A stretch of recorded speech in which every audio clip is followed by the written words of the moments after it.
प्रेम से बोलिए सूर्य नारायण की जय। प्यारे भक्तों, आज रविवार के दिन आइए श्रवण करते हैं रविवार व्रत कथा कि एक ब्राह्मण था। वह सूरज भगवान का बहुत बड़ा भक्त था। नहाता धोआता कहानी कहता था पर कुछ कमाता नहीं था। ब्राह्मण घर में रहता तो ब्राह्मण की पत्नी हमेशा ब्राह्मण को एक ही बात कहती कि कहीं बाहर जाओ, कुछ कमा कर लाओ। ब्राह्मण की बातें सुन ब्राह्मण बहुत परेशान हो जाता था और घर से बाहर कहीं ब्राह्मण जाता तो आस पड़ोस के लोग उसे निकम्मा कहकर अपमानित किया करते थे। सभी लोगों से परेशान होकर ब्राह्मण सूर्य भगवान का पूजन सामग्री लेकर जंगल में चला गया और वह जंगल में एक बहुत बड़ा सूखा पीपल का पेड़ था। उसी पेड़ के नीचे बैठकर सूरज भगवान का पूजन किया करता था और कथा कहता था। उसी पीपल के पेड़ के आसपास एक सूखा सा तालाब था। उसमें थोड़ा सा ही पानी था। उसी पानी से लोटा भरकर वह ब्राह्मण सूर्य नारायण को जल चढ़ाया करता था। पूजा का जल बहकर सूखे पीपल के वृक्ष से होकर सूखे तालाब में जाया करता था। जल के जाते ही सूखे पीपल हरा भरा हो गया और सूखी तालाब साफ पानी से भर गया। तालाब का पानी इतना साफ हो गया कि उसी जल में सूर्य नारायण दिखाई देने लगे और कहने लगे, ब्राह्मण वर मांग, तू क्या मांगना चाहता है? ब्राह्मण ने सुना तो घबरा गया। सोचने लगा कि पीपल में कोई भूत प्रेत तो नहीं रहता। जब भी ब्राह्मण सुबह सूर्य नारायण का पूजा करता तभी आवाज आता। ब्राह्मण इस आवाज को सुनकर बहुत चिंता में पड़ गया और चिंता के कारण उसका शरीर दुबला हो गया। ब्राह्मणी भी कभी कभार अपने पति ब्राह्मण से जंगल में मिलने आया करती थी।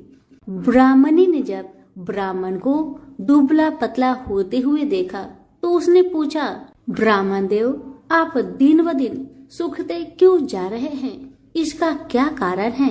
तब ब्राह्मण ने सारा कहानी बताया। तब ब्राह्मणी ने कहा कि आपकी पूजा के बाद ही आवाज आती है ना, मुझे तो ये लगता है कि सूरज भगवान स्वयं ही आते हैं। मुझे लगता है सूर्य नारायण आपके व्रत से प्रसन्न है। वह आपको वरदान देने के लिए आते हैं। इसलिए इस बार जब भी आपको आवाज आए तो आप घबराइएगा मत, कुछ भगवान से मांग लीजिएगा। ब्राह्मणी की बातें सुन ब्राह्मण बोला, मैं कैसे मांगू और क्या मांगू? मुझे मांगना तो आता ही नहीं। अगर ज्यादा कुछ मांगना हो तो कहीं कुछ भूल जाओ तो, इसलिए तुम ही कुछ ऐसा उपाय बताओ जिससे मैं एक ही बार में सारा कुछ मांग लूं। ब्राह्मण की बातें सुन ब्राह्मणी ने उत्तर दिया, ब्राह्मण देव, जब भी सूर्य भगवान आपसे वरदान मांगने को कहे तब आप इस प्रकार से कहना, 9 खांडे महल के अंदर सोने के पालने में पर पोते को दास दासियों द्वारा खिलाते अपने आंखों से देखो। इस प्रकार लंबी उम्र, महल, बेटे पोते, पर पोते और धन सब मिल जाएगा। क्योंकि जब धन होगा तभी तो सोने का पालना दास दासियां होंगे और आंखें घुटने ठीक होंगे और तभी तो पर पोते को सोने के पालने में झूला झूला सकेंगे और देख सकेंगे।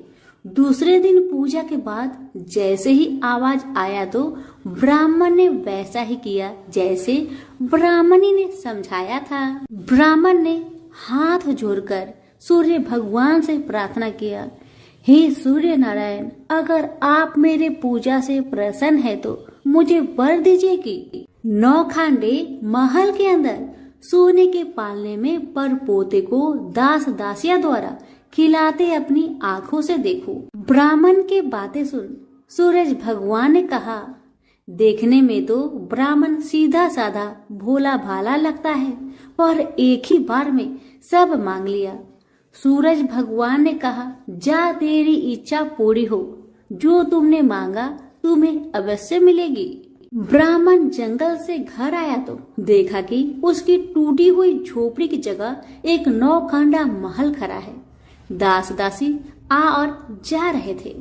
ब्राह्मण ने उनसे कहा, यहाँ मेरी झोपड़ी और बूढ़ी ब्राह्मणी रहती थी, वो कहाँ गई, क्या तुम्हें पता है?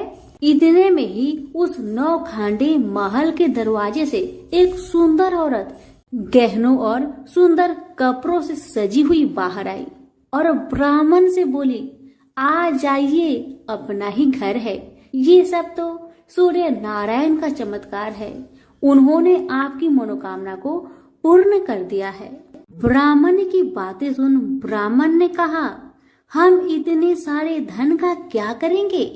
ब्राह्मणी ने कहा, क्या नहीं हो सकता है, धन से क्या नहीं हो सकता है, दान पुण्य यज्ञ होम करेंगे। फिर ब्राह्मण ने वैसा ही किया जैसे ब्राह्मणी ने बताया था। अब सब राजा की जगह ब्राह्मण का गुणगान करने लगे। राजा ने ये सब सुनकर ब्राह्मण को बुलवाया और पूछा, कल तक तो आपको खाना भी नहीं मिलता था, आज ऐसा चमत्कार, इतना सारा धन दौलत आपके पास कहाँ से आया? कहीं चोरी करी है या फिर डाका डाला है?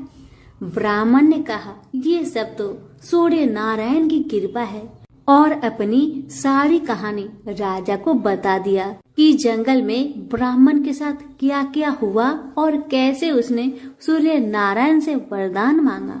ब्राह्मण की बातें सुन राजा ने कहा, मेरे पुत्र नहीं है तो मुझे क्या करना चाहिए?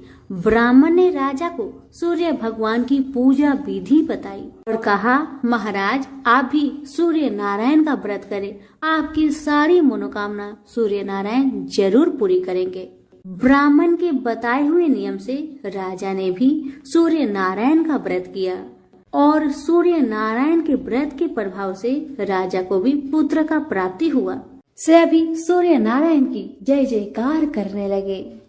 हे सूर्य भगवान, जैसे ब्राह्मण और राजा की मनोकामना को पूर्ण किया वैसे ही सबकी करना, कहानी कहने वाले की, कहानी सुनने वालों की, हुक्कारे भरने वालों की, सबकी मनोकामना को आप पूर्ण करना।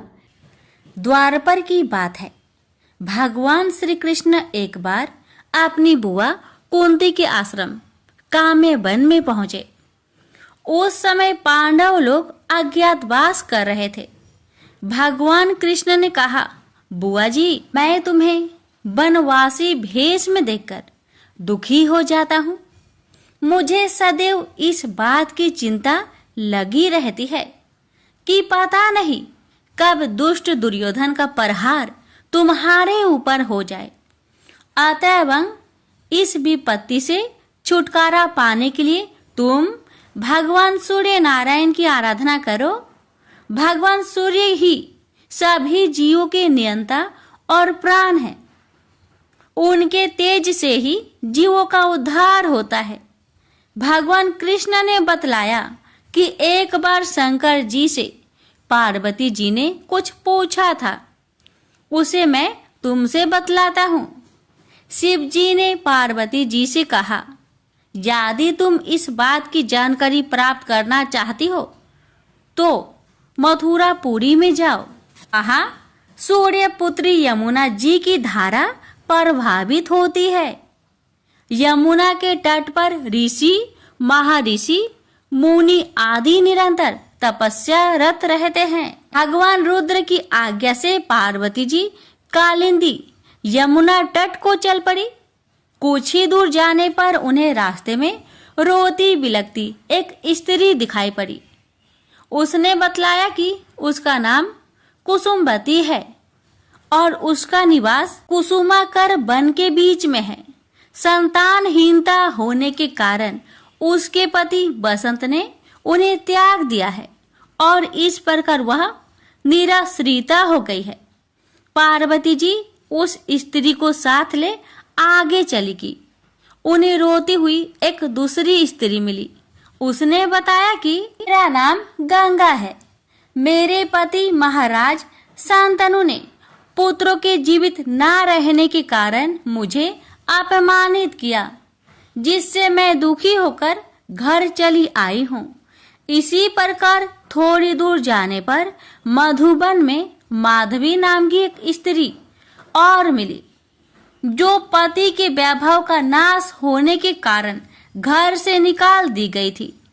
इनके अंतरल आगे जाने पर कुमुद वन में कुमुदा नाम की स्त्री से भेंट हुई, जिसके पति को राजा ने बंदी बना लिया था और वह व्याकुल होकर विलाप कर रही थी।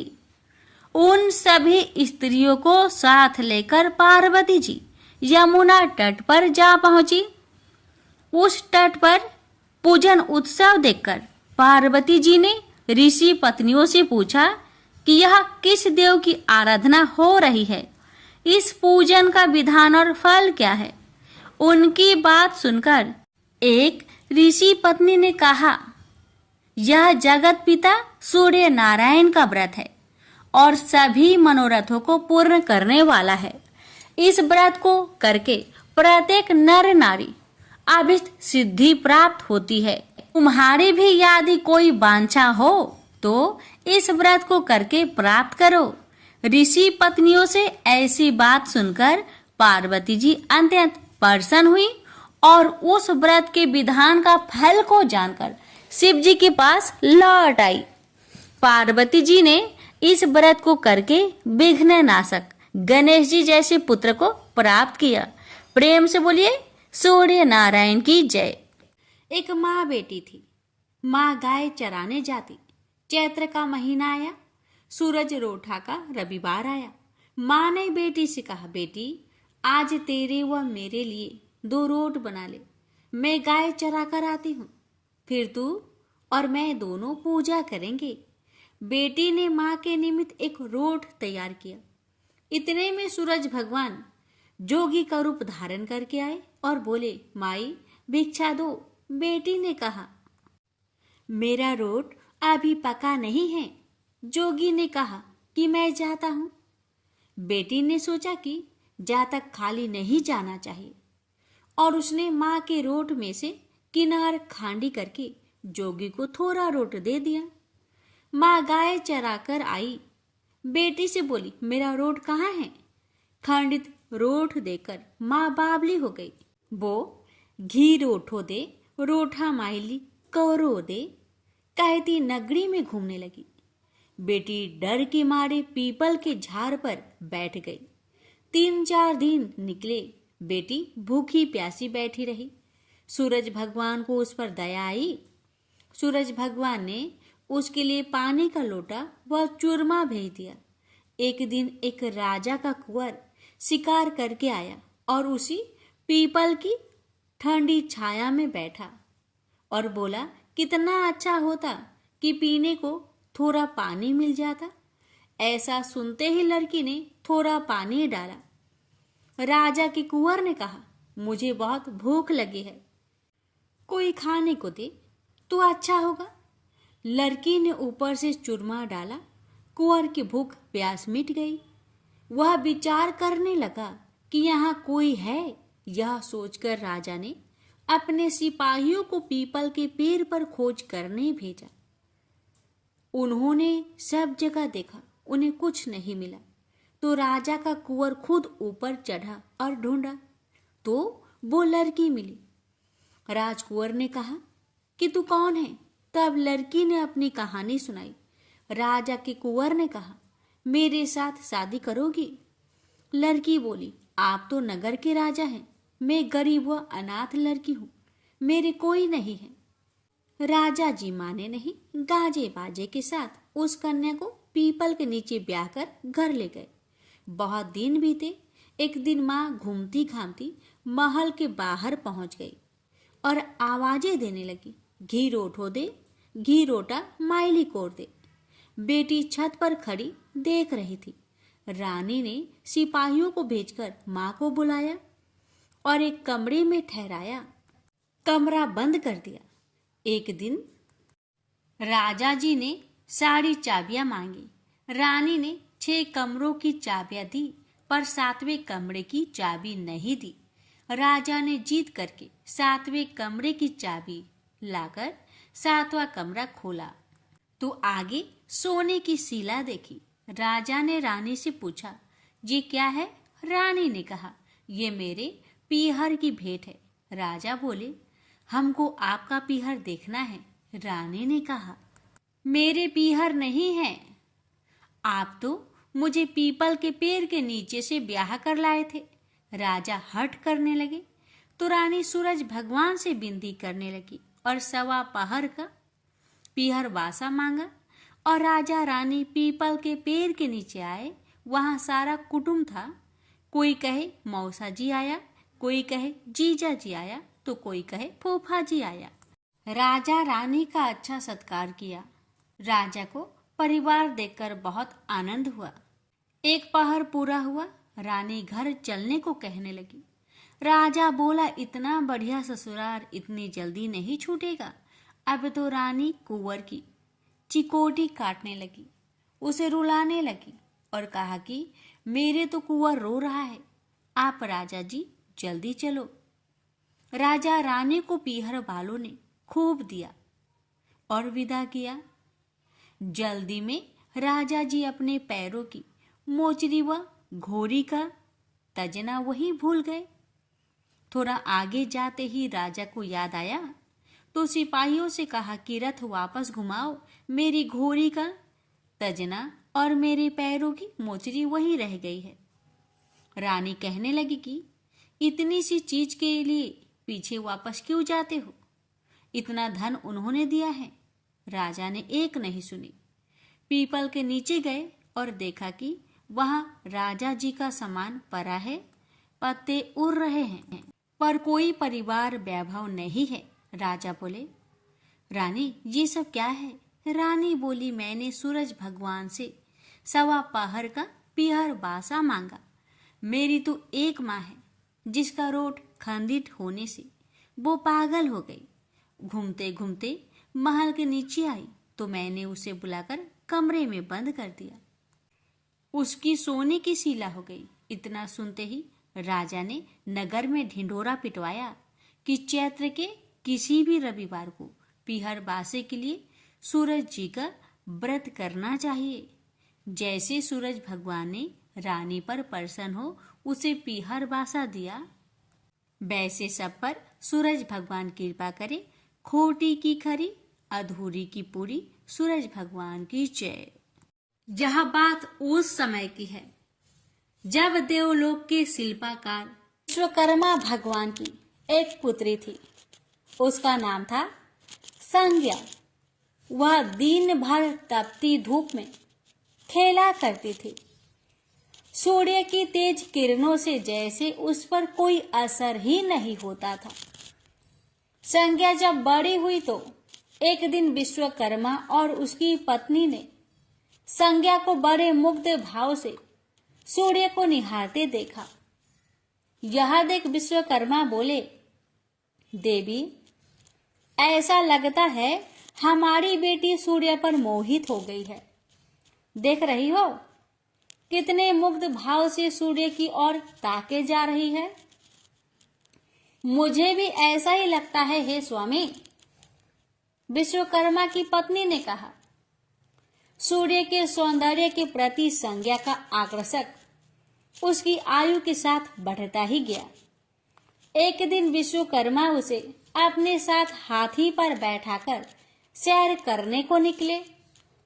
अपनी पुत्री को सूर्य की ओर निहारते देख उन्होंने पूछ लिया, बेटी, अब तुम छोटी नहीं रही। मैं सोचता हूं जल्दी ही तुम्हारा ब्याह कर दूं। बताओ बेटी, बताओ, किस देव को तुम चाहती हो? बताओ। मैं तुम्हारा विवाह उसी देव के साथ करूंगा जिसको तुम चाहती हो। बेटी कहने लगी, पिताजी, आकाश में सूर्य से बढ़कर कोई तेजस्वी नहीं है। संज्ञा की बात सुनकर विश्वकर्मा ने कहा, बेटी, ठीक है, हम तुम्हारा शादी सूर्य से ही करा देते हैं। अब विश्वकर्मा अपनी पुत्री को लेकर सूर्य के पास पहुंच गए। उन्होंने अपनी पुत्री की इच्छा सूर्य देव को बताई। तो सूर्यदेव ने उनका प्रस्ताव सहर्ष स्वीकार कर लिया और बोले, आपकी पुत्री मेरे साथ विवाह करना चाहती है, यह मेरे लिए सौभाग्य की बात है, पर अपनी बेटी से पूछ तो लीजिए कि वह मेरा ताप सहन कर पाएगी या नहीं। विश्वकर्मा ने संज्ञा को एक और ले गए और पूछा, बेटी, सूर्यदेव का उत्तर तुमने सुन लिया, अब बताओ तुम उनका ताप सहन कर लोगी? हर ऋतु का ताप उनका अलग अलग होता है, अब तुम बताओ क्या सह पाओगी? संज्ञा ने कहा, पिताजी हाँ, मैं सह पाऊंगी। अब विश्वकर्मा ने कुछ ही दिन बाद संज्ञा का विवाह सूर्यदेव के साथ करा दिए। संज्ञा सूर्यदेव के साथ उनके लोक चली गई। अब तो संज्ञा सूर्यदेव के साथ सुख पूर्वक रहने लगी। फिर उनके वहां एक पुत्र पैदा हुआ जिसका नाम रखा गया मनु।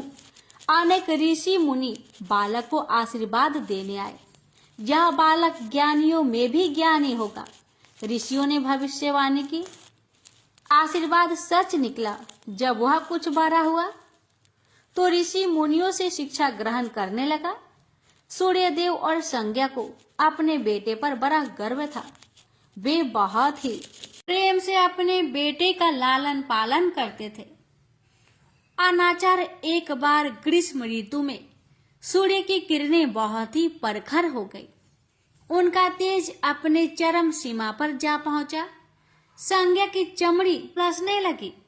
सूर्यदेव ने उसे अपने पास बुलाया तो वह अपनी आंखों पर हाथ रखकर उनके पास पहुंची।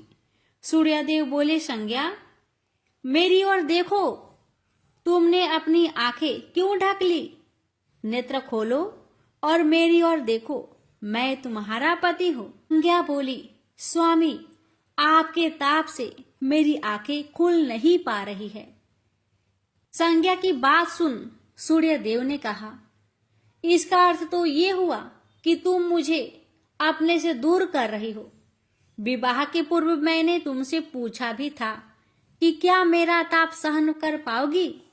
तुम्हारी सहमति पाकर ही मैंने तुम्हारे साथ विवाह करना स्वीकार किया था, लेकिन अब तुम अपने वचन से मुकर रही हो।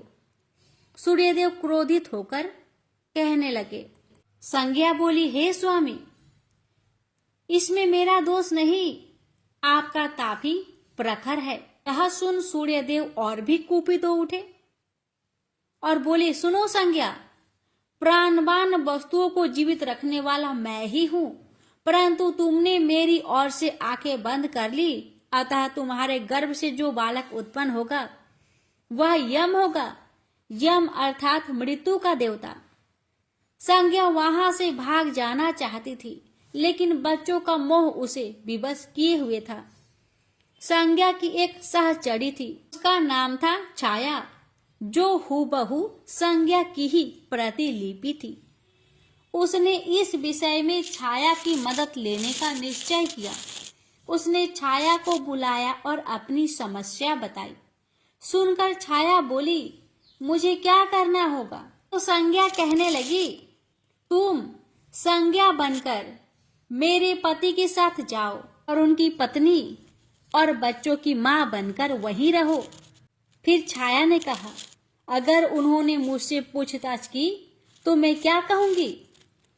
तो संज्ञा ने कहा, तुम बता देना कि मैं संज्ञा हूं, अपना भेद कभी मत खोलना। छाया कहती है, लेकिन मैं ये सब कैसे करूंगी? और करूंगी तो मेरी एक शर्त भी है कि अगर कभी सूर्यदेव मुझ पर बिगड़े या फिर श्राप देने लगे तो मैं सारा भेद खोल दूंगी। संज्ञा ने कहा, ठीक है छाया, अब जाओ और मेरे बच्चों को संभालो। तुमने मुझे बहुत ही कठिन काम सौंपा है संज्ञा। छाया कहने लगी, फिर भी मैं भरसक प्रयत्न करूंगी। और वहां से छाया चली गई। उसके जाने के बाद संज्ञा सोचने लगी, मैं मायके जाती हूँ, माँ और पिताजी मुझे देखकर बहुत प्रसन्न होंगे। मैं कुछ समय वहां रहूंगी, परंतु पिताजी तो कहेंगे, स्त्री की शोभा पति के घर में रहने में ही है। ऐसे ही विचारों में उलझी बेचारी संज्ञा मायके को चल पड़ी।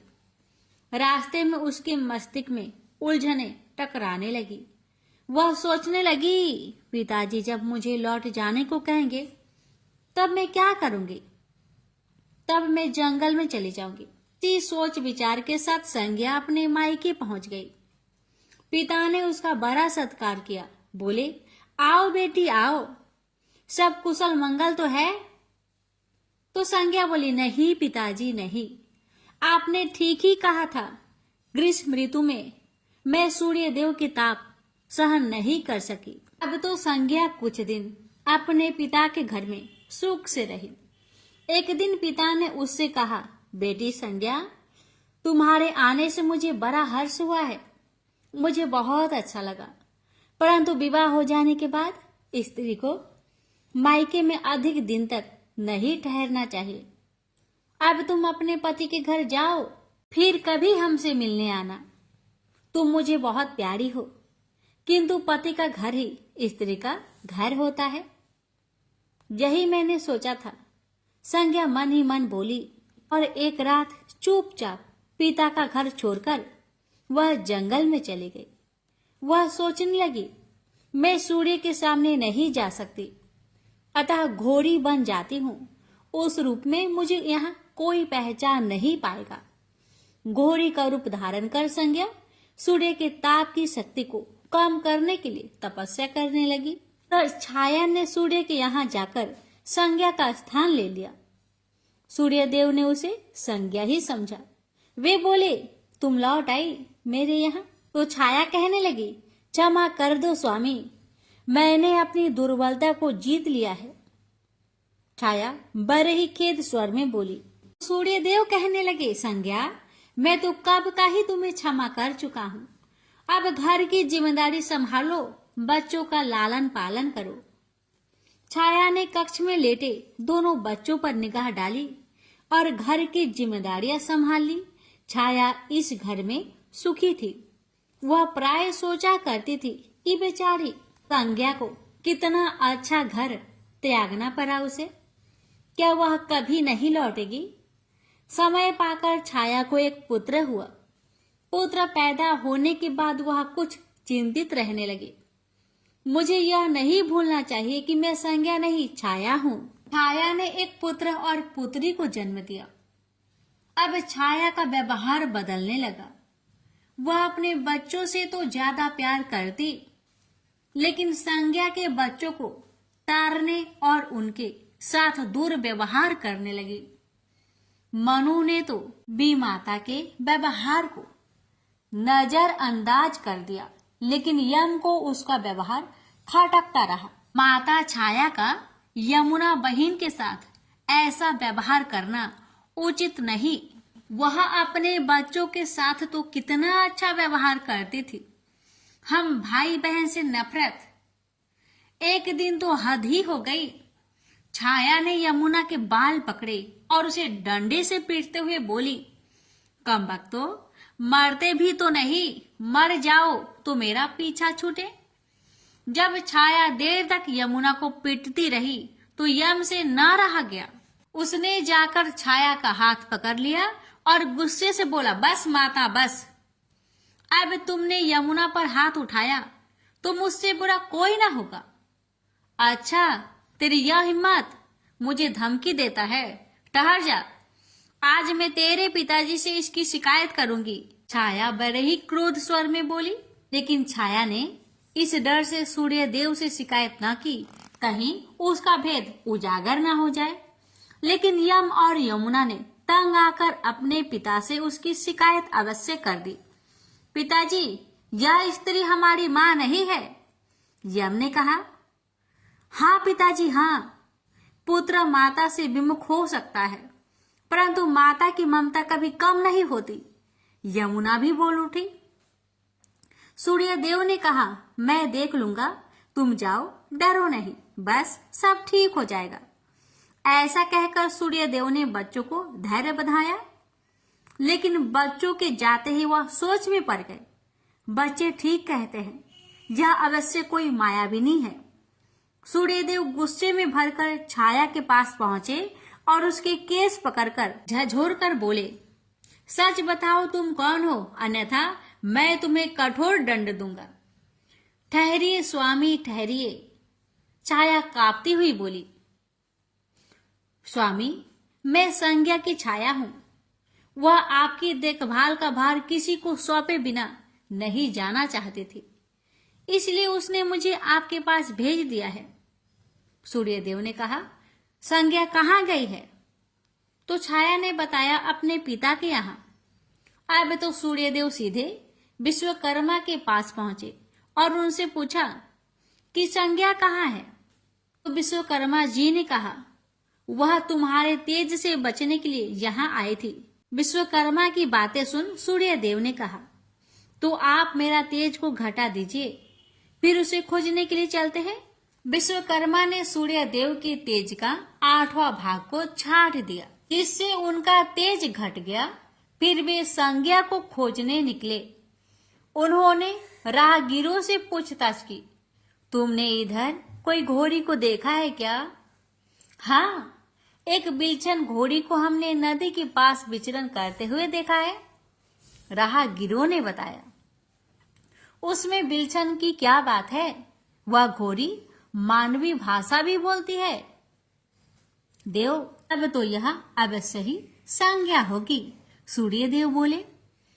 सूर्य घोड़ी के निकट पहुंचे और कहा, संज्ञा, मैं सूर्य हूं, तुम्हारा पति। अब यह घोड़ी का रूप त्याग दो। जब तक मेरी मनोकामना पूरी न होगी, मैं यह घोड़ी का रूप नहीं त्यागूंगी। घोड़ी बनी संज्ञा ने उत्तर दिया, तुम्हारी मनोकामना तो पूरी भी हो गई, सूर्यदेव ने कहा। फिर विश्वकर्मा बोलने लगे, बेटी, सूर्यदेव ठीक कहते हैं, मैंने इनके तेज का 8वां भाग को काट दिया है। पिता से अवशासन पाकर संज्ञा ने अपना घोड़ी वाला रूप त्याग दिया और अपने स्वाभाविक रूप में आ गई। वह हर्ष से अपने पिता से लिपट गई और फूट फूट कर रोने लगी। फिर उसने झुककर सूर्यदेव के पांव छुए और पूछा, स्वामी, हमारे बच्चे तो सकुशल है ना?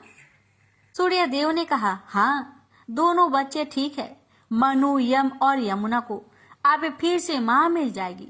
सूर्यदेव ने मुस्कुराकर कहा, मैं अब कभी भी अपना घर त्याग कर नहीं जाऊंगी। संज्ञा ने सूर्यदेव को वचन दिया और साथ में संज्ञा बोली, स्वामी, आप छाया को क्षमा कर देना और अपने साथ ही रखना। दोनों का मिलन देखकर विश्वकर्मा ने भी अपना आशीर्वाद प्रदान किया। जाओ और सदा सुख शांति से रहो। सूर्यदेव और संज्ञा सूर्यलोक पहुंचे और छाया और बच्चे के साथ आनंद पूर्वक रहने लगे। तो प्रेम से बोलिए, सूर्य नारायण की जय। अटपट नगरी का एक गरीब ब्राह्मण लकड़ियों और घास के लिए हर रोज जंगल में जाया करता था। एक दिन उसने वहां वन देवियों को सूरज भगवान की पूजा करते हुए देखा। सूर्य नारायण के आह्वान का उनका अनुष्ठान अनूठा था। ब्राह्मण ने साहस जुटाकर उनसे पूछा कि ये क्या कर रहे हैं आप लोग? तब उन्होंने उत्तर दिया, यह सूर्य नारायण का अनुष्ठान है। ब्राह्मण ने कहा, मुझे भी इसकी विधि बताइए। तब वन देवियों ने कहा, नहीं, यह बहुत शक्तिशाली अनुष्ठान है। यदि हम तुम्हें सिखा देंगे तो संभवतः तुम अहंकारी हो जाओगे और इसे विधि पूर्वक न करोगे। ब्राह्मण ने वचन दिया, नहीं नहीं, मैं ऐसा बिल्कुल नहीं करूंगा। मैं विनम्रता पूर्वक संपूर्ण विधि का भली भांति पालन करूंगा। तब वन देवियों ने कहा, उसे अनुष्ठान की विधि समझाई कि रविवार को चंदन सार से सूर्य नारायण का चित्र बनाकर उसे पुष्प और फल अर्पित करे। उसके बाद 6 महीने तक हर रविवार को वह ऐसा ही करे। फिर उसके अगले 6 महीने गरीबों को दान करे। ब्राह्मण घर गया और रविवार से अनुष्ठान प्रारंभ कर दिया। उसके अनुष्ठान से सूरज भगवान बहुत प्रसन्न हुए। धन धान्य से ब्राह्मण का घर भर गया। उसे बहुत प्रसिद्धि प्राप्त हुई। एक दिन रानी ने उसे बुलवाया। राजमहल में जाते समय भय से उसकी टांगे कांप रही थी। रानी ने उसे बैठने को आसन दिया और सहृदयता से कहने लगी, डरने की कोई बात नहीं है। हमने आपको इसलिए बुलाया है कि हम चाहते हैं आप अपनी बेटियां हमें दे दे। ब्राह्मण सिसकते हुए कहा, मेरी बेटियां बहुत तंगी में बड़ी हुई है। राजवंश में उनके साथ चाकरों के समान आप व्यवहार करेंगे। रानी ने उसे आश्वस्त किया कि नहीं नहीं, ऐसी बात नहीं है, आप चिंता न करें, उनके साथ राजसी व्यवहार किया जाएगा। एक का राजा से विवाह होगा और दूसरी का मंत्री से होगा। ब्राह्मण ने खुशी खुशी रानी का प्रस्ताव स्वीकार कर लिया। शीघ्र ही विवाह हो गए और ब्राह्मण की बिटिया ससुराल चली गई। पूरे 12 बरस ब्राह्मण उनसे मिलने नहीं आया। वह अपने काम और काज में और अनुष्ठान में व्यस्त रहता था। तथा 12 बरस बाद उसने बेटियों से मिलने की सोची। पहले वह बड़ी बेटी के पास गया। बड़ी बेटी राजा से ब्याही थी। बेटी ने पिता को रत्नजड़ित चौकी पर बिठाया, सुगंधित जल से उनके हाथ पैर धुलवाए और मिठाई परोसी। ब्राह्मण ने कहा, जलपान से पहले तुम मेरी कथा सुनोगी? पर बेटी ने कहा, नहीं बाबा, आज मुझे अवकाश नहीं। महाराज अखेट के लिए प्रस्थान करने वाले हैं, मुझे उनके खाने की व्यवस्था करनी होगी। ब्राह्मण को उसका व्यवहार बहुत अशिष्ट लगा। वह क्रोध होकर वहां से चल पड़ा। ब्राह्मण वहां से छोटी बेटी के पास गया जो कि मंत्री से ब्याही गई थी। बेटी पिता को देखकर बहुत प्रसन्न हुई। बेटी ने उसे नक्काशीदार चौकी पर बिठाया, सुगंधित जल से हाथ पांव धुलवाए और उनके खाने के लिए मिठाई लेकर आई। ब्राह्मण ने कहा, बेटी, जलपान से पहले तुम्हें मेरी कथा सुननी होगी। बेटी ने कहा, हाँ अवश्य बाबा, कथा सुनकर मुझे प्रसन्नता होगी। यह कहकर वह घर के भीतर जाकर 6 मोती लेकर आई। 3 मोती पिता के हाथ पर रखे और 3 अपने हाथ में रखे। यह कथा ब्राह्मण ने आज से पहले किसी को नहीं सुनाई थी। उसने बेटी को बताया कि कैसे वह वन देवियों से मिला और कैसे उन्होंने उसे सूर्य नारायण का अनुष्ठान पूजन विधि बताया। बेटी ने एक एक शब्द को बड़े ध्यान से सुना। फिर ब्राह्मण ने मुदित मन से जलपान ग्रहण किया और घर लौट आया। पंडिताइन ने बेटी की कुशल क्षेम पूछी। ब्राह्मण ने उसे सारी बातें बताई और कहा कि बड़ी वाली मेरी बेटी ने मेरी कथा नहीं सुनी, उसे इसका फल भुगतना पड़ेगा। और वही हुआ। उसका पति सेना लेकर दूसरे राज्य पर आक्रमण करने गया था और वापस नहीं लौटा, पर दूसरी बेटी ने उसकी कथा सुनी थी, सो वह सुखी थी। उसकी समृद्धि दिनों दिन बढ़ती गई। दुर्भाग्य से बड़ी बेटी का पिंड नहीं छोड़ा। उसके लिए एक एक दिन काटना दूभर हो गया था। एक दिन उसने अपने बड़े बेटे से कहा, घर में कुछ नहीं है, अपनी मौसी के पास जाओ और कोई उपहार लेकर आओ, वह जो दे घर ले आना। अगले रविवार को राजकुमार मौसी के घर गया। वहां वह तालाब पर गया और स्नान करने आई औरतों से पूछा, तुम किसके यहाँ काम करती हो? उन्होंने उत्तर दिया, हम मंत्री की पत्नी की दासियां हैं। राजकुमार ने कहा, अपनी मालकिन से जाकर कहो कि उनकी बहन का बेटा आया है। ये भी कह देना कि उसके कपड़े फटे हुए हैं, इसलिए वो उसे पिछले दरवाजे से महल के भीतर आने दे। दासियां उसे पिछले दरवाजे से भीतर ले गई। मौसी ने उसके नहाने के लिए सुवासित जल रखवाया, पहनने को नए कपड़े दिए और राजसी भोज करवाया। फिर उसने बेटे को मोहरों से भरा हुआ कद्दू दिया। वह चलने लगा तो मौसी ने कहा, इसे संभाल कर ले जाना, कहीं खोना मत। पर रास्ते में सूर्य भगवान ने माली के भेष धारण करके मोहर से भरा हुआ कद्दू चुरा लिया। वह घर पहुंचा तो माँ ने उससे पूछा कि मौसी ने तुम्हें क्या दिया? राजकुमार ने खाली हाथ दिखाते हुए कहा, जो भाग्य ने दिया वह कर्म ने छीन लिया। मौसी ने जो दिया वह रास्ते में खो गया। अगले रविवार को रानी ने दूसरे बेटे को भेजा। वह भी शहर के तालाब पर गया और नहाने धोने आई औरतों से पूछा, तुम कहाँ काम करती हो? औरतों ने कहा, हम मंत्री की पत्नी की दासियां हैं। अपनी मालकिन से कहो कि उसकी बहन का बेटा आया है। और उसे भी पिछले दरवाजे से भीतर ले जाया गया। नहाने और नए कपड़े पहनने के बाद राजकुमार ने भोजन किया। वह चलने लगा तो मौसी ने उसे मोहर से भरी हुई खोखली छड़ी दी और बोली, इसे संभाल कर ले जाना, कहीं खोना मत। रास्ते में सूरज भगवान ग्वाले का रूप धरकर आए और उसकी छड़ी चुरा लिए। वह घर पहुंचा तो रानी ने उससे पूछा, ये मौसी ने तुम्हें क्या दिया? राजकुमार ने खाली हाथ दिखाकर कहा, जो भाग्य ने दिया वह कर्म ने छीन लिया। तीसरे रविवार को रानी ने तीसरे बेटे को भेजा। वह भी सीधे तालाब पर गया। मौसी ने उसकी भी वैसे ही खातिरदारी की। उसे नहलवाया, कपड़े दिए और खाना खिलाया।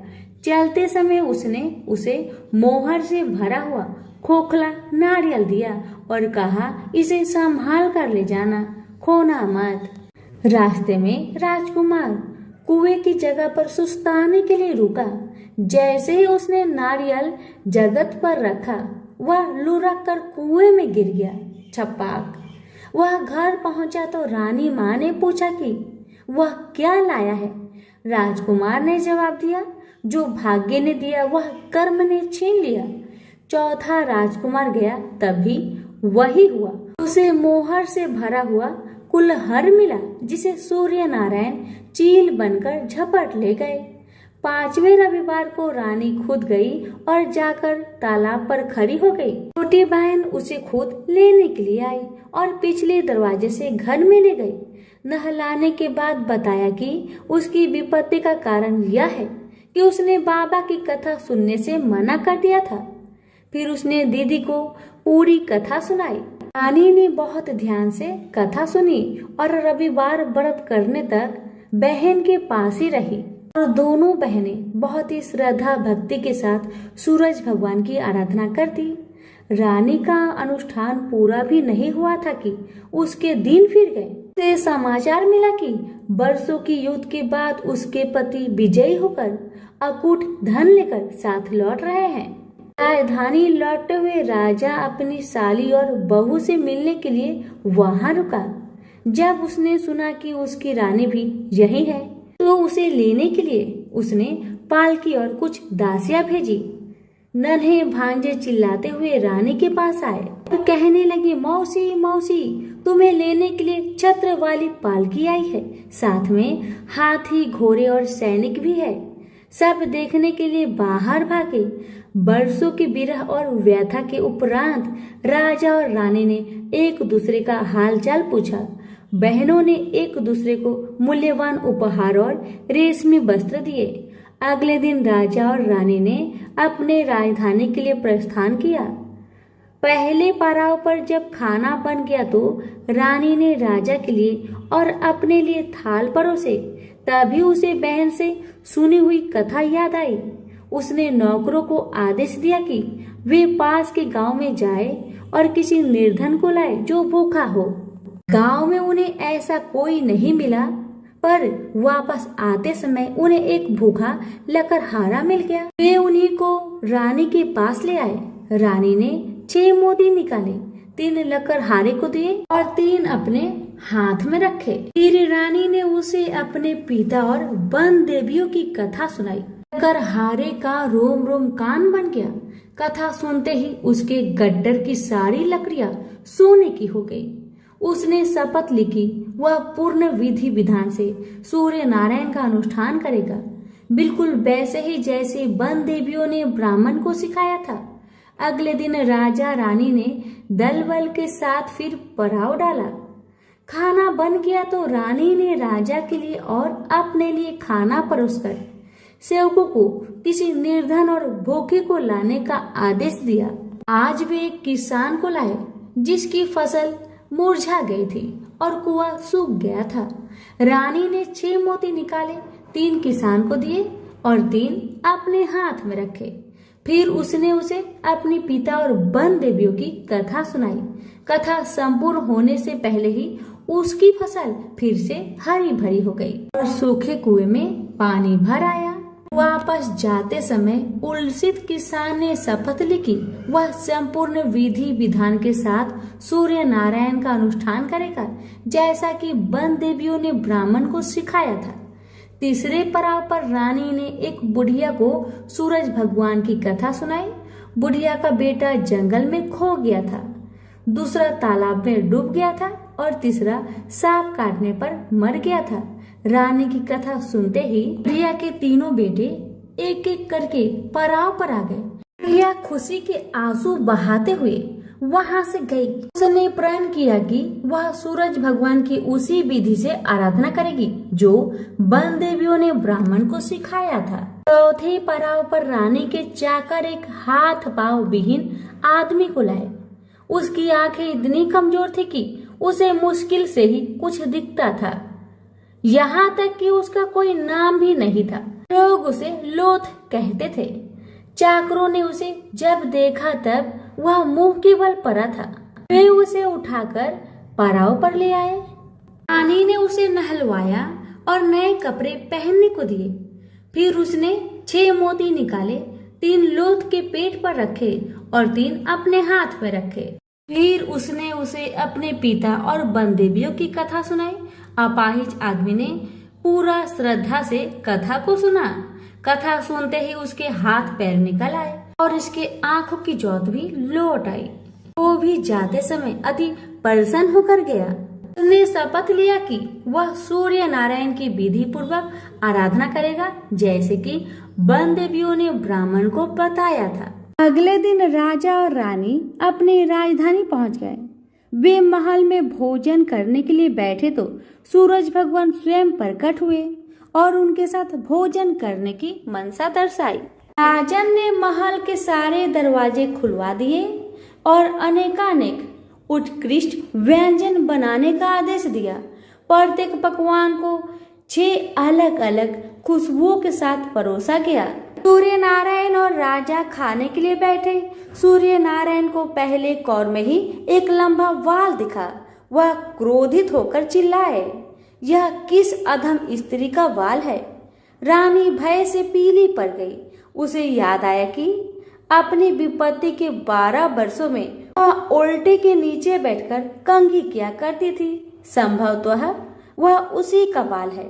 वह सूरज भगवान के पैरों में गिर पड़ी, पर सूरज भगवान ने उसे माफ नहीं किया। अंततः रानी ने मोटी मोटी कंबल ओढ़ी, उल्टी में से एक एक लकड़ी निकाली और उस लकड़ी और बाल को शहर के बाहर ले जाकर अपने बाएं कंधे के ऊपर से फेंका।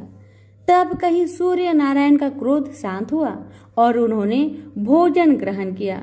ब्राह्मण, राजा, रानी, उनके बच्चे, मंत्री की पत्नी, लकड़हारा, किसान, बुढ़िया और वह आदमी जिसे लोथ कहा जाता था, सभी को सूर्य नारायण की अनुकंपा से लंबी आयु मिली। जब तक वो जिए सुख से जिए।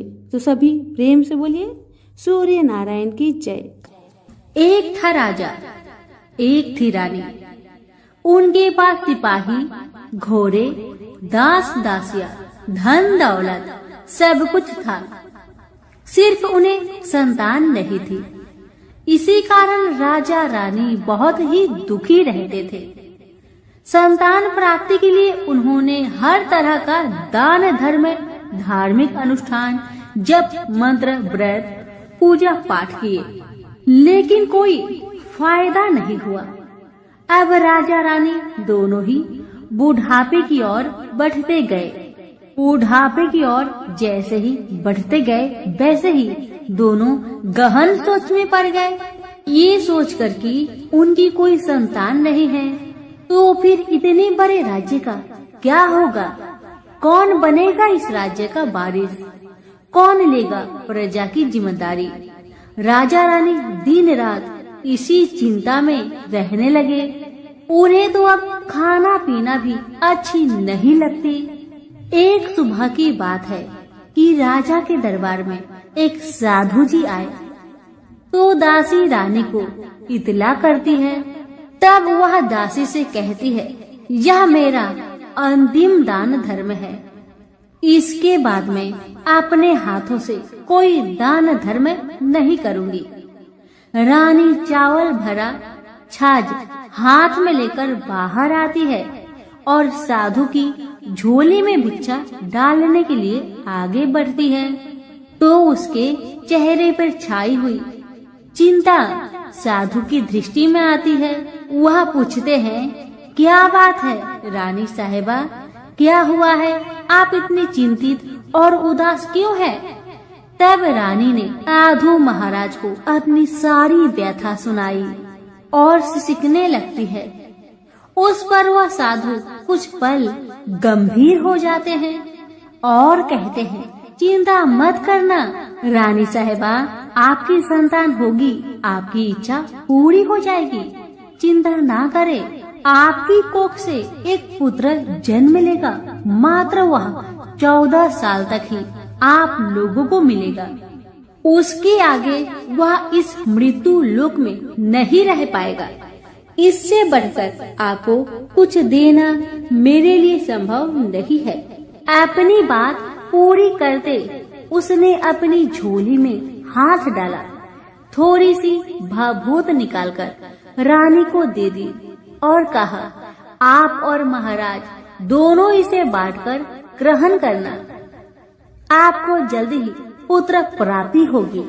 इतना कहकर साधु अपनी राह में चले गए।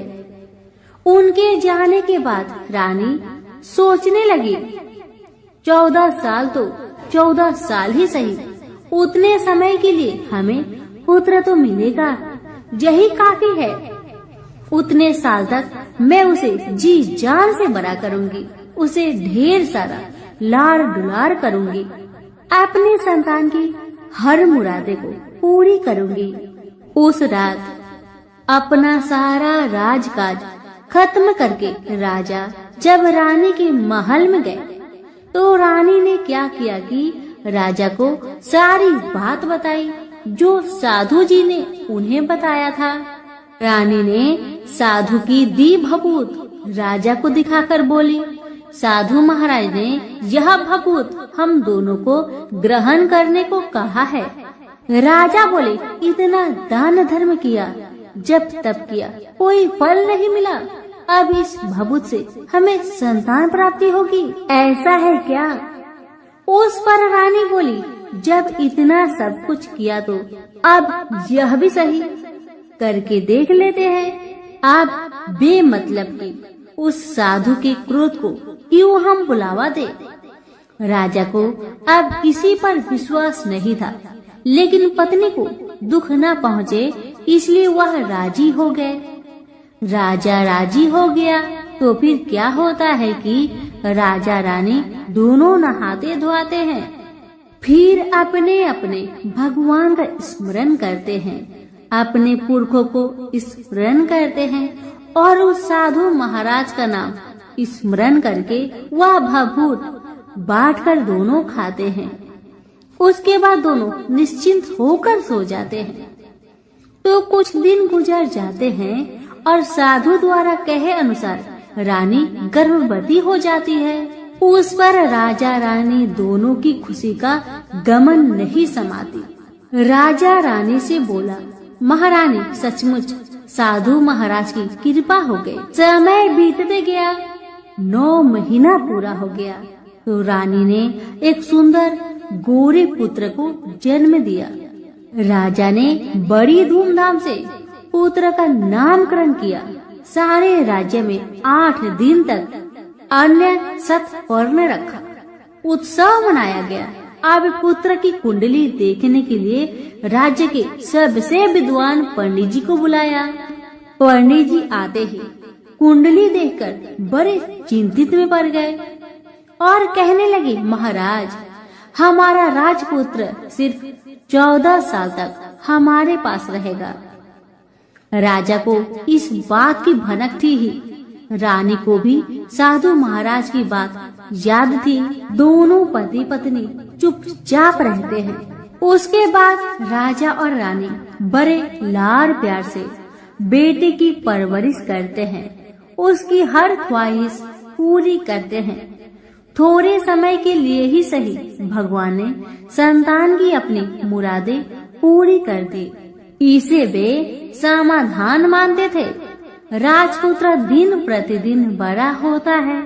जब वह 7 साल का हो जाता है तो राजा एक अच्छे गुरु की नियुक्ति करके उसे पढ़ाई लिखाई, राजशास्त्र, शास्त्र विद्या, घोड़सवारी इत्यादि 12 विद्याओं का शिक्षण देते हैं। जब वह सब शास्त्र विद्या में पारंगत हो जाता है और 12 साल की उम्र का हो जाता है तब एक अच्छी सी राजकन्या खोजकर उसकी शादी कर दिया गया। शादी के 2 साल बीत जाते हैं, बेटा 14 साल का हो जाता है। एक दिन राजपुत्र राजा से बोला, पिताजी, मैं अपना सारा राज्य घूमकर देखना चाहता हूँ। आज तक मैंने सिर्फ इस राजबाड़े के अतिरिक्त कुछ नहीं देखा है। बेटे की बात सुनकर राजा बड़ी चिंतित हुए, क्योंकि पुत्र को 14वां साल शुरू हो गया था। अब कोई अनहोनी होने का वक्त नजदीक आ पहुंचा था, लेकिन राजा ये सब बातें पुत्र को बता नहीं सकता था। वह क्या करता है कि चेहरे पर खुशी लाकर बेटे से कहता है, हाँ हाँ जरूर जाओ बेटा, जरूर। तुम्हें अपना सारा राज्य घूमकर देखना चाहिए, कहाँ क्या है ये सब जानना चाहिए। कल तो मेरे बाद तुम ही को राजा बनना है। मात्र एक बात का ध्यान रखे कि तुम जहाँ जा रहे हो, क्या कर रहे हो, क्या बात अपनी पत्नी को नहीं बताना। पुत्र ने कहा, ठीक है पिताजी, आपने जो कहा है मैं वैसा ही करूँगा। तो होता है ये कि राजपुत्र दिन भर अपने पत्नी के साथ मौज मस्ती करता है, खुशियाँ मनाता है और रात को ठीक 12 बजे बिस्तर से उठकर बाहर चला जाता है। फिर पौ फटने से पहले वापस अपने महल में आकर सो जाता है। ऐसे बहुत दिनों तक चलता रहा। अब पुत्र का 14वां साल खत्म होने में कुछ दिन ही बाकी रहते हैं। इतने में ये होता है कि उसकी पत्नी यानी छोटी रानी रात में जाग जाती है। वह देखती है कि बिस्तर पर राजपुत्र नहीं है। वह महल में सब जगह देखती है तो राजपुत्र कहीं भी नजर नहीं आते। तो ये बात वह किससे कहेगी और क्या करेगी? बेचारी चुपचाप रहती है। फिर भोर होने पर वह देखती है कि उसका पति अपनी जगह पर सोया है। छोटी रानी अपने पति से कुछ नहीं पूछती, लेकिन दूसरी रात भी वैसा ही होता है। तीसरी रात, चौथी रात, ऐसे ही बहुत दिन तक चलता है। रानी बहुत चिंतित हो जाती है। पति रात को जाता कहाँ है, किससे मिलने जाता है? छोटी रानी के मन में ढेर सारी सवाल उमड़ जाते हैं, लेकिन छोटी रानी को राजकुमार से सवाल करने में डर लगता था। शायद उसका पति गुस्सा हो बैठे। सास ससुर से पूछने के बारे में सोचा तो उसकी कुल मर्यादा बीच में आ जाती थी। इसी तरह मन ही मन में बेचैन रहती थी। इस हालत में उसे खाने पीने में दिलचस्पी नहीं होती थी। वह दुबली पतली हो जाती है। उसी राज्य में एक फूल बेचने वाली एक बूढ़ी मालिन रहा करती थी। वह हमेशा छोटी रानी को फूल देने उसके महल में आती थी। उस बुढ़िया का ध्यान छोटी रानी पर जाता है। वह उससे पूछती है, बेटी तुम्हें किस बात का दुख है? तुम इस तरह सूख कर कांटा क्यों बनी जा रही हो? उस पर रानी कहने लगी, क्या बताऊं बूढ़ी अम्मा, तुम्हारा राजपुत्र हर रात बिस्तर पर से उठकर कहीं और चला जाता है और सुबह भोर होते ही वापस आकर सो जाता है। वह कहाँ जाता है? प्रेमिका से मिलने जाता है क्या? यह सोचकर मैं अन्न जल ग्रहण नहीं कर पाती और सूख सूख कर इस तरह कांटा बन गई हूँ। बुढ़िया सब बात सुनकर उसे एक उपाय बताती है और कहती है, बेटी तुम ऐसा ही करना, आज रात तुम सोना मत, उसके पीछे जाकर देखना कि वह कहाँ जाता है, क्या करता है, उसकी अच्छी तरह से पहरेदारी करना। इस पर छोटी रानी ने कहा, मुझे नींद आ गई तो मैं क्या करूँगी। तब बूढ़ी अम्बा ने कहा, तुम्हें नींद न आए इसलिए एक काम करना, अपने बाएं हाथ की उंगली में एक जख्म करना, उस पर थोड़ी सी मिर्च छिड़कना, उससे तुम्हें बड़ी जलन होगी और उस पीड़ा से तुम्हें रात भर नींद नहीं आएगी। रानी बुढ़िया के कहे अनुसार करती है। उंगली की जलन से उसे बड़ी देर तक नींद नहीं आती, लेकिन बाद में वह सो जाती है। दूसरे दिन सुबह बुढ़िया फूल लेकर उसके महल में पहुंचती है और पूछती है, क्या हुआ बेटी, देख पाई, क्या तुम्हारा पति कहाँ जाता है। रानी कहने लगी, नहीं अम्मा, पहले कुछ समय जलन के कारण मुझे नींद नहीं आई, पर कुछ देर पश्चात मैं सो गई थी। बुढ़िया कहने लगी, कोई बात नहीं, आज तुम उंगली पर पहले से थोड़ा ज्यादा जख्म करना और ज्यादा मिर्च लगाना। बूढ़ी अम्मा के कहे अनुसार छोटी रानी ने वैसा ही किया, परंतु वह सिर्फ पति के बिस्तर से उठकर बाहर निकलते वक्त जाग पाई थी। वह उसके पीछे नहीं जा सकी क्योंकि उसकी आंखें उस समय तक मुद गई थी। दूसरे दिन सुबह बूढ़ी अम्मा आई तो उसने पूछने से पहले ही छोटी रानी ने बूढ़ी अम्मा को रोककर कहा, अम्मा, मैं आज भी उनकी पहरेदारी ठीक तरह नहीं कर पाई। बुढ़िया कहती है, रोना नहीं बेटी, सब कुछ ठीक हो जाएगा। तुम आज रात जख्म और बड़ा करना और उस पर ज्यादा से ज्यादा मिर्च छिड़कना। और एक काम करना बेटी, वह जब जाने के लिए निकलता है तो उसका रास्ता रोकना। बुढ़िया ने जैसा बताया रानी ने वैसा ही किया। आज रात उसे नींद नहीं आती। अब जैसे ही रात के 12 बजे राजकुमार बिस्तर से उठकर जब महल से निकलने लगे तो बुढ़िया के कहे अनुसार रानी ने वैसा ही किया।